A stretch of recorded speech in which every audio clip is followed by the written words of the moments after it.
मंच पर विराजमान हमारे 3 बार के लोकसभा सदस्य, 3 बार के राज्यसभा सदस्य और 3 बार के विधायक सम्माननीय नरेंद्र बुडानिया साहब का अभिनंदन करेंगे जोरदार तालियों के साथ, जब आज के समारोह के मुख्य मेहमान हैं। राम राम मेरे भाइयों और बहनों, आज मालाराम जी जाखड़ और उनकी जीवन साथी मीरा देवी जी के मूर्ति अनावरण में यहाँ मंच पर उपस्थित हमारे बहुत वरिष्ठ नेता, राजस्थान सरकार में मंत्री रहे, आपके लोकसभा के उम्मीदवार रहे आदरणीय गोविंद राम जी मेघवाल, हमारे बहुत ही प्रिय साथी, मेरे से बहुत छोटे थे, मुझे बहुत सम्मान देते थे, आज हमारे बीच में नहीं है रामेश्वर जी, लेकिन उनके प्रतीक के रूप में हमारे बीच में आदरणीय सुशीला जी, हमारे जिला कांग्रेस कमेटी के अध्यक्ष विश्राम जी सियाग,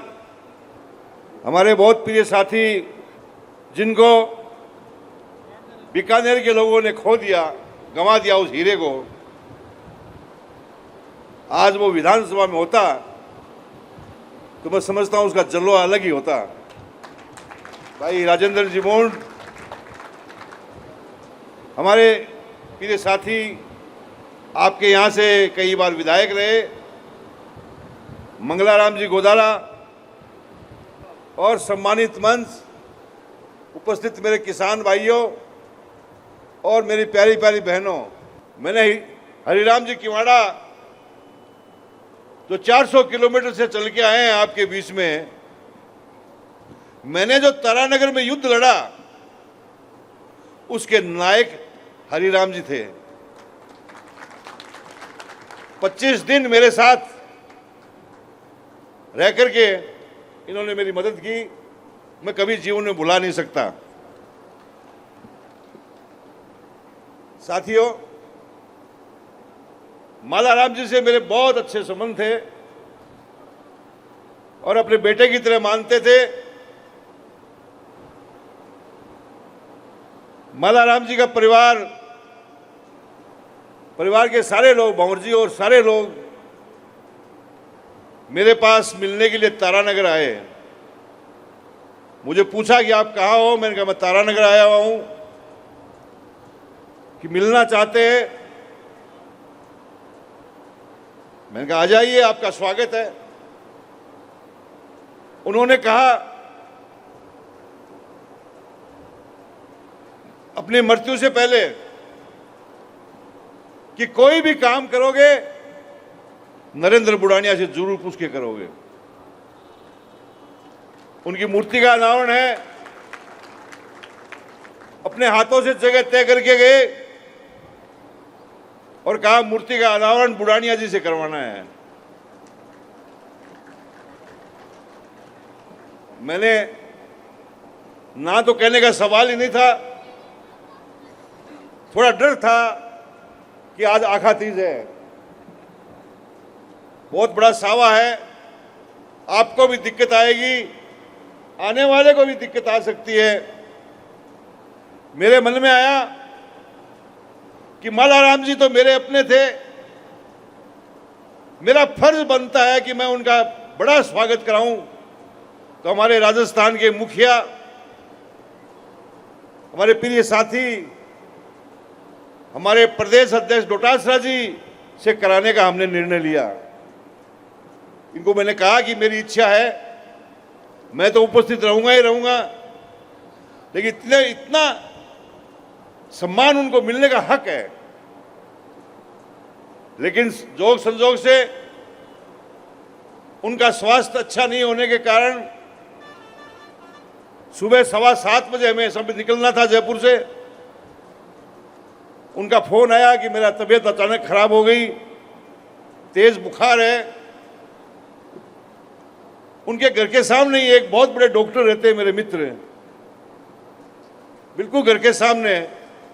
तो मैंने डॉक्टर साहब को फोन किया कि डॉक्टर साहब आप कोई ऐसी कोई दवाई गोली दो तो मेरे साथ वो चल पड़े, उनका बुखार उतर जाए। सोचा तो यह था कि डॉक्टर मेरी मदद करेगा, लेकिन डॉक्टर ने उल्टा जाके कहा कि आपको आराम करना है। इसलिए रही सही वो मेरी उम्मीद जो है वो पूरी नहीं हुई और यह अनावरण हम सब के माध्यम से लिखा हुआ था, वो ही हुआ। मुझे वो फोन करते रहते थे, हर वक्त याद करते रहते थे। एक बार मैंने पूछा कि मल्लाराम जी, आपने भाई बंटवारा ही कर दिया परिवार में? बोले हाँ, मैंने सब कुछ अपने आप कर दिया, सारा का सारा, जिसको जो देना था वो दे दिया। मैंने कहा वो चांदी वाले सोने वाले सिक्के बांट दिए गया, क्योंकि कभी कभी मुझे देते थे वो। अब जरूर मेरे लिए छोड़ के गए होंगे, लेकिन ये बोल नहीं रहे परिवार वाले। अब वो चांदी का छोड़ गए कि सोने का छोड़ गए, वो तो परिवार वाले जाने। लेकिन उनकी जो भावना थी वो एक गजब की भावना थी। ये सही बात है, मंगलाराम जी आज बोल रहे थे, झगड़ा हुआ हमारा घर में। मेरी पत्नी जाखड़ है, उसने कहा मल्लाराम जी को टिकट दिलाओ, और मैं हूं राजनीतिक आदमी। मैंने सोचा जाखड़ों को तो मैं पटा लेता हूं तेरे नाम पर, पूरे जिले में जाखड़ों को तो तेरे नाम पे पटा लेता हूं मैं। एक कौम और साबित हो जाएगी मैं गोदारा को टिकट दिलाऊंगा तो। लेकिन वो मेरा इतना सम्मान करते थे, कभी कभी उन्होंने कभी बुरा नहीं माना। आज उनको मैं नमन करता हूं, उनको श्रद्धांजलि अर्पित करता हूं, उनकी धर्मपत्नी मीरा जी को नमन करता हूं, श्रद्धांजलि अर्पित करता हूं, और धन्यवाद देता हूं परिवार के लोगों को कि उन्होंने ऐसा शानदार प्रोग्राम किया और सबको याद किया। जितने भी मैं लोगों से मिल रहा हूं, छोटे लोग तो मुझे, बच्चे तो नहीं जानते होंगे, लेकिन मैं समझता हूं 40 साल से ऊपर की उम्र का जो भी व्यक्ति है वो मुझे सब जानते हैं। मेरे जीवन की कुछ घटनाएं हैं जो मुझे याद आती है। घटनाएं तो बहुत सी होती है, लेकिन कुछ चीजें हैं जो याद आती हैं। डूंगरगढ़ की भी कुछ घटनाएं हैं जो मुझे याद आती हैं। पहली घटना, जब मैं पहला चुनाव लड़ रहा था 1985 में लोकसभा का, कमला बेनीवाल मेरे साथ थी। उस वक्त के विधायक चौधरी रेवंत राम थे, मैया वो साथ थे, हम कई लोग साथ थे, पूरा काफिला था। और मुझे जहां तक याद है, ये सोनपाल सर के कई बास है, उसमें कई मीटिंग थी, शायद सारी बासों की एक साथ ही हो सकती है। जब कमला जी बोल रही थी तो उसमें एक किसान खड़ा हुआ, उसने कहा कमला जी मैं 75 साल का हो गया, मेरे जीवन की एक इच्छा है। उसने कहा बताइए चौधरी साहब, कि आपसे भरोसा है कमला जी, इसलिए कह रहा हूं, आप किसान की बेटी हैं, सरकार में आपका बड़ी ताकत है आपके पास में। उसने कहा एक पाताल तोड़ करवा दो इस गांव में, मुझे सपना आया हुआ है कि पानी मीठा निकलेगा। तो कमला जी हंसने लगी, पूरे डूंगरगढ़ में खारा पानी है, तुम्हारे अच्छा कैसे निकलेगा? पर पानी की बड़ी भारी समस्या है यहां। लेकिन वो कुछ नहीं बोली। शाम को जब हम रेस्ट हाउस में आए डूंगरगढ़, तो मुझे कहा कि हरदेव जोशी से फोन लगाओ और बात करो कि हमें 2 रिग्स चाहिए पताल तोड़। मैंने, जोशी जी मुख्यमंत्री थे, मैं उम्मीदवार था, इसलिए मेरी बात को सुनना पड़ता था। मैंने कहा हमें 2 रिग्स चाहिए डूंगरगढ़ में, यहां दौलत राम जी का गृह क्षेत्र है, ये वो यहाँ से कई बार MP और MLA रहे, इसलिए यहाँ पर जो है हमें ताकत लगानी पड़ रही है। इसलिए आप हमें 2 रिक्स भिजवाइए। तो राजस्थान में तो है नहीं, तो पेट्रोलियम विभाग से मिलेगी कि पेट्रोल के कुएं खोदने वाली मशीन। और मेरे किसान भाइयों, चुनाव से चलते चुनाव के अंदर एक रिक्स आई और रिक्स जो है उस पासों में लगी जाकर के, और चुनाव के परिणाम से पहले जो पूरी हुई तो दूध जैसा पानी निकला उसमें। ये डूंगरगढ़ का इतिहास बता रहा हूं। वो पहला ट्यूबवेल था, वो पहला ट्यूबवेल था जो पताल तोड़ खुदा। आज कितने ट्यूबवेल है? आज मैं समझता हूं 25,000 से 30,000 ट्यूबवेल यहां होंगे। ये क्रांति आई डूंगरगढ़ के अंदर, किसान का चेहरा खिला, मूंगफली पैदा होने लगी उन टीलों के अंदर जहां ऊंट के ऊंट गायब हो जाते थे, वहां टीलों के अंदर से मूंगफलियां खिली और किसान की हालत सुधरने लगी। दूसरी घटना मुझे याद आती है, मंगलाराम जी, सूरजाराम जी बैठे हैं यहां पर। सूरजाराम जी हमारे पूरे पुराने मित्र हैं। ये भी टिकट मांग रहे थे। ये मेरे घर पे आए दिल्ली में, और हाथ में इनके एक बड़ी सी बैग थी, अटैची बोलते हैं उसको, बैग बोलते हैं। मेरे को बोला एक बार कमरे के अंदर आओ आप, और मुझे कमरे के अंदर ले गए और अटैची खोली इन्होंने, कहा 50 लाख रुपए ये 50 लाख रुपए अपने पास रखो आप चंदे के लिए, और मुझे सिर्फ 2 लाइन लिख के दे दो कि सूरजाराम जी को टिकट देने से मुझे कोई एतराज नहीं है। मैं मन में सोचा,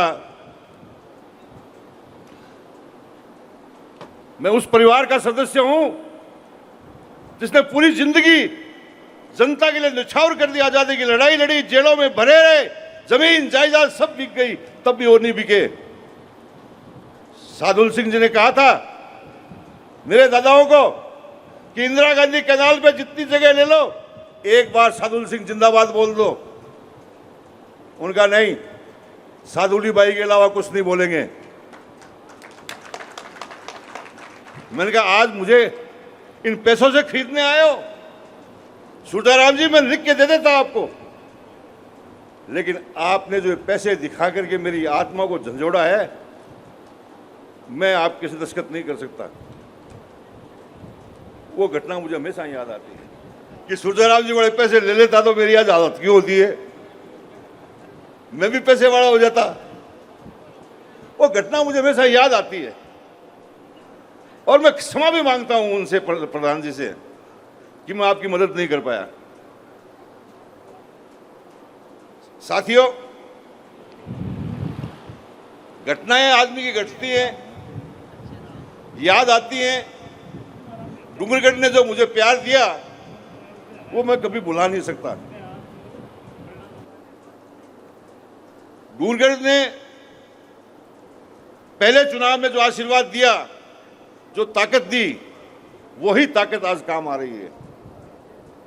मैं किसान की लड़ाई लड़ रहा हूं, चाहे मैं लोकसभा में रहा हो, चाहे मैं विधानसभा में हूं, चाहे मैं राज्यसभा में रहा हो, किसान की आवाज को मैंने ताकत से उठाया है। किसान की तकलीफ को, किसान की परेशानियों को मजबूती से जनता के सामने रखा है। पार्लियामेंट के माध्यम से हम सबका फर्ज बनता है कि हम किसान की बात करें, किसानों के बीच में से निकले हुए हैं। आज क्या हो रहा है? आज हम किस दौर से गुजर रहे हैं? आज का जो वातावरण इस देश के लिए कैसा बन रहा है? आज ऐसे ऐसे लोगों के हाथ में सत्ता है। राजस्थान के मुख्यमंत्री कहते हैं कि मैं किसान का बेटा हूं, हमें गर्व होता है बात का। जब वो बोलते हैं कि मैं किसान का बेटा हूं तो हमें अच्छा लगता है, लेकिन वो कहते हैं किसान को साल में 25 दिन ही काम करना पड़ता है। अब बताइए, किसान का बेटा वो ये कहे कि मुझे किसान को 25 दिन ही काम करना पड़ता है, तब लगता है कि उनको किसानी का मालूम नहीं है। अरे किसान का पसीना निकलता है साल भर तक, वो जमीन में बोता है अनाज, फिर निनाण करता है, उसकी रखवाली करता है, पशु पक्षियों से बचाता है उसको, और फिर जो है जब तक घर तक निकाल के लाता है तब तक पूरे शरीर नीचे तक पसीना चला जाता है। किसान की बात का पता नहीं है। लेकिन आज किसान की अनदेखी हो रही है। किसान के नाम पर लोग ठग रहे हैं हमें। 2014 के अंदर एक ऐसा झूठा व्यक्ति आया देश के अंदर जिसने कहा कि मैं काया पलट कर दूंगा इस देश की, और जनता ने भरोसा कर लिया। काला धन ले आऊंगा, लोगों की जेबों में 15-15 लाख रुपए दे दूंगा, युवाओं को सबको नौकरी लगा दूंगा, और एक गैस सिलेंडर जो वो स्मृति ईरानी है क्या रोजाना, वो स्मृति ईरानी गैस सर पे चक के पूरे देश में घूमी, बोले 400 रुपये कर दिए मनमोहन सिंह जी ने। और उस 400 रुपये के चक्कर में हमने जो है एक ऐसी सुंदर सरकार थी जो किसानों की थी, और ऐसे लोगों के हाथ में दे दी। ठग लिया आपको, इस देश को, चाय के नाम पर कि चाय बेचने वाला हूं। 2014 की बातें 2019 तक बुला दी गई। 2019 में पुलवामा का कांड करके सरकार बना ली। ये लोग जो सिर्फ धर्म के नाम पर, जाति के नाम पर बात करते हैं, मैं चैलेंज करता हूं इस स्टेज से कि कोई बीजेपी का एमएलए, कोई एमपी, कोई मिनिस्टर 10 मिनट तक, सिर्फ 10 मिनट तक बेरोजगारी और गरीबी पे बोल के दिखा दे। उनको मालूम ही नहीं है बेरोजगारी क्या होती है, उनको मालूम ही नहीं गरीबी क्या होती है। किसान की आय दुगनी कर देंगे। अरे किसान को तो मार दिया आपने। 3 काले कानून लेके आए थे, 700-800 किसान शहीद हुए हमारे, झुकना पड़ा, थूक चाटना पड़ा, वापस बिल वापस लेने पड़े। अब अमेरिका के साथ समझौता हुआ है। ये अब समझौता अमेरिका के साथ नहीं हुआ है, ये किसान की आत्मा के साथ सौदा हुआ है। किसान की आत्मा को निकाल लिया है बाहर में, लूट लिया है किसानों को। अब अमेरिका का माल आएगा, हमारा किसान देखता रह जाएगा, हमारे किसान की मेहनत खत्म हो जाएगी। ये हालात पैदा होने जा रहे हैं देश के। मैं धन्यवाद देना चाहता हूं कांग्रेस को और हमारे युवा नेता राहुल गांधी जी को, खड़गे साहब को, कि उन्होंने इस देश के अंदर यह लक्ष्य जगाया, इसका विरोध किया है और निर्णय किया है कि हम किसानों की, गरीबों की लड़ाई को लड़ते रहेंगे। साथियों, आज जो देश की सत्ता है वो ऐसे लोगों के हाथ में है जो कभी हमारा भला नहीं चाह सकते। वो सारे दिन गोटियां मिठाते रहते हैं। 2014 के चुनाव में झूठ बोल के राज किया, 2019 में फिर लिया, 23 में फिर जो है वो सत्ता में आ गए। ये तो जनता को धन्यवाद देना चाहता हूं कि बाबा साहब का दिया हुआ संविधान, उनकी बात को लीक हो गया। 400 सीटें मांगी थी, जनता समझ गई 400 सीटें मिल गई तो इस संविधान को बदल देंगे। लेकिन जनता समझ गई, बाल बाल बच गए। 50 सीटें ऐसी है जो बेईमानी से जीती हुई है, नहीं तो इनके 200 सीटें भी नहीं आती, 200 सीटें भी नहीं आती। अब अगला चुनाव कैसे जीते? ये गोटियां अभी से चालू हो गई है। अभी देखा होगा आपने, 5 राज्यों में चुनाव चल रहे हैं। 3 राज्यों के चुनाव हो गए, 2 राज्यों के चुनाव हो गए, और अभी उनकी नजर बंगाल पे है। अरे बंगाल की एक शेरनी है ममता, उसको मिटाना चाहते हैं। कैसे भी उसके सारे वोट काट दिए बेचारी के, SIR के नाम पे वोट काट दिए लोगों के। जुल्म कर रहे हैं कि कैसे सत्ता से दूर करें। जब उनके पास रिपोर्ट आई कि ममता आपसे हारने वाली नहीं है, तो एक नया फिड़का ले गया है। एक नया फिड़का ले गया है कि 16 तारीख को एक विशेष अधिवेशन बुलाएंगे। सारी पार्टियों ने कहा चुनाव चल रहे हैं स्टेटों में, ये जो काम आप 16 तारीख को करने वाले हो, ये चुनाव के बाद भी कर सकते हो। लेकिन वो माने नहीं। उनको बिल के नाम पे वोट लेने थे। महिला आरक्षण, महिला आरक्षण, महिला आरक्षण के विरोधी कौन है? मैं गवाह हूं इस बात का। 1989 के अंदर मैं सांसद था लोकसभा का, और पंचायत बिल आया, राजीव गांधी लेके आए थे। पंचायत बिल के अंदर 33% आरक्षण किसने दिया? राजीव गांधी ने दिया, 74वां संविधान संशोधन करके। महिला को आगे लाने की निर्णय किसने किया? कांग्रेस पार्टी ने किया, राजीव गांधी ने किया। साथियों, उस वक्त मेरा वोट लगा था, और सितंबर 2010 में राज्यसभा का मेंबर था। सोनिया गांधी के नेतृत्व में मनमोहन सिंह जी महिला आरक्षण बिल लेके आए कि महिलाओं को 33% आरक्षण विधानसभा और लोकसभा में मिलना चाहिए। 2010 में राज्यसभा में वो बिल पास हुआ, उसमें मेरा भी वोट लगा हुआ है। राज्यसभा के बाद जब वो लोकसभा में गया, लोकसभा में वो गिर गया बिल। इन बीजेपी के लोगों ने पास नहीं होने दिया उसको, उन्होंने विरोध किया, और विरोध के कारण वो बिल गिर गया।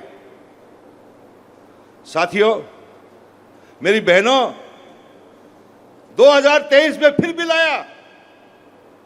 जनता का दबाव था, कांग्रेस पार्टी का बराबर दबाव था कि महिला आरक्षण बिल लेके आओ, और 2023 में फिर बिल आया। लोकसभा में और राज्यसभा में सर्वसम्मति से पास हुआ, एक भी वोट खिलाफ नहीं पड़ा। सारी पार्टियों ने कहा नहीं मिलना चाहिए, लेकिन बीजेपी ने क्या किया? एक चाल चली, उस बिल में लिख दिया कि ये बिल परिसीमन और जनगणना होने के बाद 2019 के चुनावों के बाद लागू होगा। 29 के चुनाव के बाद। कांग्रेस पार्टी ने कहा यह गलत कर रहे हो आप, ये अन्याय है महिलाओं के साथ में। आप 2000 अगले चुनाव में क्यों नहीं करते? इस 23 के चुनाव में करो, इस चुनाव में करो। लेकिन उन्होंने बैरियर हटा दिया, जनसंख्या हुई नहीं, परिसीमन हुआ नहीं, ये महिला बिल को भूल गए, भूल गए उसको। अब जब ममता को हराना था तो याद आया वो वापस महिला बिल वापस आया, तो उसकी चाल समझ गए सारी विपक्ष। साउथ के लोग समझ गए, दक्षिण के, हमारे नॉर्थ ईस्ट के लोग वो समझ गए, छोटे छोटे राज्य समझ गए कि हमें मारना चाहता है, ये हमारी सांसदी कम करना चाहता है, और ये यूपी और बिहार और इधर मध्य प्रदेश, गुजरात, राजस्थान में बढ़ाना चाहता है, ये बढ़ाना चाहता है। ये चाल उनकी समझ में आ गई। लेकिन परिसीमन की फिर बाधा थी सामने, तो उन्होंने एक चालाकी की। कि परिसीमन में हम इतनी सीटें दे देंगे, इतनी सीटें दे देंगे, इतना परसेंटेज हो जाएगा। बिल के अंदर कोई लिखा हुआ नहीं था। यदि देश का सबसे झूठा आदमी है तो हमारा प्रधान जी है। कोई बात नहीं मानता उनकी, कोई विश्वास नहीं करता। वो बोलते कुछ भी है, करते कुछ भी है। जनता ने कहा, विपक्ष ने कहा नहीं, हम आपकी बात पे विश्वास नहीं कर सकते, लेके आओ बिल, लिखित में दो। आज जो है उनका पूरे विपक्ष ने कहा कि महिला बिल को 2029 के चुनाव में, अगले चुनाव में 545 सीटों के ऊपर कर दीजिए, हमें कोई एतराज नहीं है, हम सब साथ हैं। लेकिन उनको तो करना नहीं है, उनको तो महिलाओं को लुभाना है कि अब कांग्रेस ने बिल गिरा दिया। कांग्रेस ने महिला बिल नहीं गिराया। कांग्रेस ने 2023 में महिला बिल को पास कर दिया, उसको कोई नहीं रोक सकता। लागू करने की बात है, लागू करने में कोई समय नहीं लगता। एक आदेश निकालना पड़ता है कि महिला आरक्षण बिल लागू होगा और 2029 के चुनाव में लागू होगा। लेकिन नहीं, सारी जनता सामने आ गई। कल देश को संबोधन किया था प्रधानमंत्री जी ने, पता नहीं कितनी बार नाम लिया होगा, 1 मिनट में 2 बार कांग्रेस का नाम लिया होगा। घबराए हुए थे, घबराए हुए थे। तो आज जिस प्रकार का देश, जिस लोगों के हाथ में हमको विचार करना चाहिए, किसान भाइयों, इन झूठे लोगों के हाथ में ये शासन रहे, हमारा कल्याण नहीं हो सकता, हमारे आने वाली पीढ़ी का कल्याण नहीं हो सकता, हम आगे नहीं बढ़ सकते। आज हमें आवश्यकता है, आज हमें साधनों की आवश्यकता है। आज हमारे को जो बच्चों की पढ़ाई के लिए वातावरण बनाना आवश्यकता है। पढ़ाई के बिना कुछ नहीं है। पढ़ाई, बाबा साहब कह गए थे कि पढ़ाई, शिक्षा वो शेरनी का दूध है, जो पिएगा वो शेर की तरह दौड़ेगा। डूंगरगढ़ के अंदर बहुत बदलाव आया है, बहुत बदलाव आया है। जब मैं एमपी था शुरू में, तब स्थिति और थी, लेकिन पिछले सालों में बदलती बदलती आज शिक्षा की जागृति हम सब में आई है। और मैं धन्यवाद देना चाहता हूं मेरी बहनों को।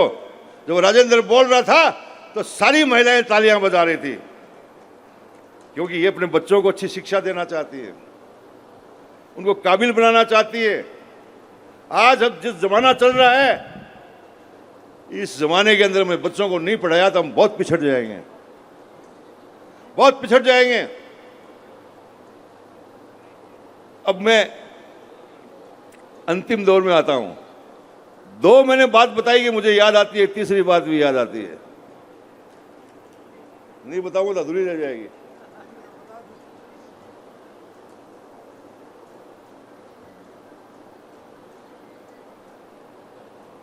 तीसरी ये है कि मंगलाराम जी ने मेरा एक हाथ काट दिया।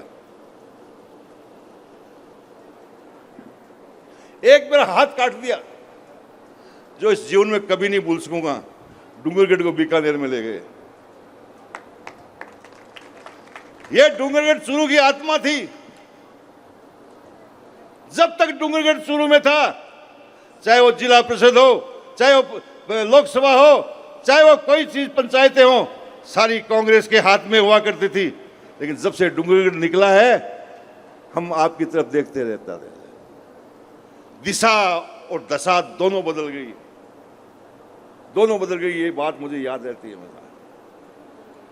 मैं, हो सकता है वो आपके लिए अच्छा हुआ होगा, मैं ये नहीं कहता। अच्छा हुआ होगा, मैं ये नहीं कहता बुरा हुआ है, लेकिन चूरू की राजनीति की दशा बदल गई, ये मैं कहना चाहता हूं, और वो मुझे याद रहती है हमेशा। तो साथियों, मैं तो किसानों की लड़ाई लड़ता हूं। आपको मालूम है, आज मैं, इनका फोन आया जाखड़ परिवार का, बार बार राजेंद्र का, इनका गोविंद जी का भी फोन आ रहा था। मैंने कहा अभी 5 मिनट में रुकूंगा रास्ते में। वो खाकी दौरा है, वहां पे मैं राजीव गांधी को रोका था। जब मैं डूंगरगढ़ राजीव गांधी को लेके आया था, उनके हाथों से पेड़ लगाया था। मैंने कहा मैं वो पेड़ जरूर देख के आऊंगा। एक लोटा पानी का जरूर डाल के आऊँगा उसमें। साथियों, मुझे वो वक्त भी याद है जब मैं राजीव गांधी को टीलों में घुमाया आपके क्षेत्र के अंदर।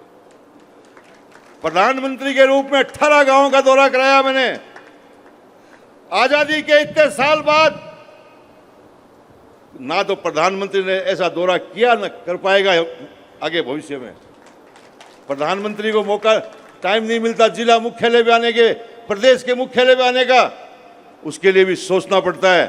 लेकिन मैं किसानों के लिए और किसानों के अकाल का मुकाबला करने के लिए 18 गांवों का दौरा कराया मैंने अपने लोकसभा क्षेत्र का, और उसका लाभ हमें मिला, वो आज भी याद रहता है। साथियों, मैं डूंगरगढ़ को मेरी आत्मा मानता हूं। मेरी आत्मा बसी हुई है डूंगरगढ़ के अंदर। आना जाना कुछ कम हो गया। पहले राज्यसभा में चला गया, वहां पे जो है पार्टी का काम करना पड़ता है, और फिर मुझे तारानगर से विधानसभा चुनाव लड़ा दिया तो मैं विधायक बन गया। तो मुझे एक बात वहां भी याद आती है, जब मैं, राजेंद्र जी, जब मैं चुनाव लड़के 2 दिन बाद में जब मैं तारानगर आया तो मुझे एक फोन आया कि बुढ़ानिया जी, मेरी बकरी बीमार हो रही है, उसका इलाज कराओ। मैं सोचने लगा कहां फंस गया मैं देश के प्रधानमंत्रियों के साथ बैठा हुआ, उनके साथ काम किया हुआ, और कहां तक मैं बकरी पर आ गया, ये तो मैं फंस गया लगता हूं। लेकिन जब मैं मेरे परिवार के साथ बैठा, मेरे बच्चों ने कहा कि पिताजी, असली सेवा है तो यही है। अंबानी के लिए वो बड़ा जहाज हो सकता है, जेट एयरवेज, हजारों करोड़ का, लेकिन इस किसान की तो बकरी है वो जेट। सुबह उठेंगे तो बच्चों को दूध कैसे पिलाएगा, चाय कैसे पिलाएगा बच्चों को। इसलिए असली सेवा वही है। मेरे किसान भाइयों, वो दिन और आज का दिन, सारे पद छोड़ के जाता हूं मेरे क्षेत्र के अंदर, एक कार्यकर्ता के रूप में, एक किसान के बेटे के रूप में, और जनता की सेवा करने का काम करता हूं। बेईमानियां बहुत चल रही है, संगठित रहो, ये तो खा जाएंगे लूट के। ये अभी तुलाई हो रही है अनाज की, भ्रष्टाचार पूरी तरह से लिप्त हो रहा है, किसानों को लूट रहे हैं, किसानों से पैसे ले रहे, वसूल कर रहे हैं। और जब इनसे पता लगाते, मैं गया था कृषि उपज मंडी, तो मैंने पूछा उनसे, तो मुझे किसी ने कहा कि साहब किसको कह रहे हो आप, ऊपर से लेके नीचे तक जा रहा है, ऊपर से लेके नीचे तक जा रहा है, किसको समझाओगे आप। ये समझने वाले नहीं है, इनको एक ही काम है कि लूट लो, लूट लो। आज 2 साल के अंदर, 2.5 साल के अंदर राजस्थान के अंदर बिल चुकाने के लिए पैसे नहीं है। सड़कों के ठेकेदार सड़कें मंजूर कर दी, उनके बिल चुकाने के लिए पैसे नहीं है। गांव में पानी नहीं है, गांव में बिजली नहीं है, अस्पतालों में डॉक्टर नहीं है। सारे हालात इतने खराब हो रहे हैं बेकाबू राजस्थान के। साथियों, मैं यही कहना चाहता हूं डूंगरगढ़ के लोगों से कि आपने लोकसभा के अंदर यहां जीत दर्ज की होती तो आज आपका सांसद वहां दहाड़ता होता आपके लिए। आपने यहां से विधानसभा चुनाव जिताया होता तो आज राजस्थान की विधानसभा में आपके लिए दहाड़ने वाला होता। लेकिन आपने वो मौका गंवा दिया। ये मौका फिर जल्दी आने वाला है। पंचायत चुनाव के रूप में एकता रखो, संगठित रहो, त्याग की भावना रखो। त्याग की भावना, संगठित रहोगे तो ये ताकतें हमें हरा नहीं सकती, हमें कमजोर कर नहीं सकती। मैं इतनी बात कह करके मैं आज फिर याद करता हूं मालाराम जी को। आज स्वर्ग में है वो, और स्वर्ग में रहते हुए ही मुझे अपना आशीर्वाद प्रदान करते रहे और करते रहेंगे। आप सबसे भी मैं उम्मीद करता हूं कि आप मेरी शुरुआत है, आप मेरी शुरुआत की ताकत है। डूंगरगढ़ मेरी आत्मा में है, भले ही कम आया होगा, लेकिन डूंगरगढ़ का जब नाम आता है तो मुझे आप सबकी शक्लें याद आती है। बहुत बहुत धन्यवाद। जय हिंद।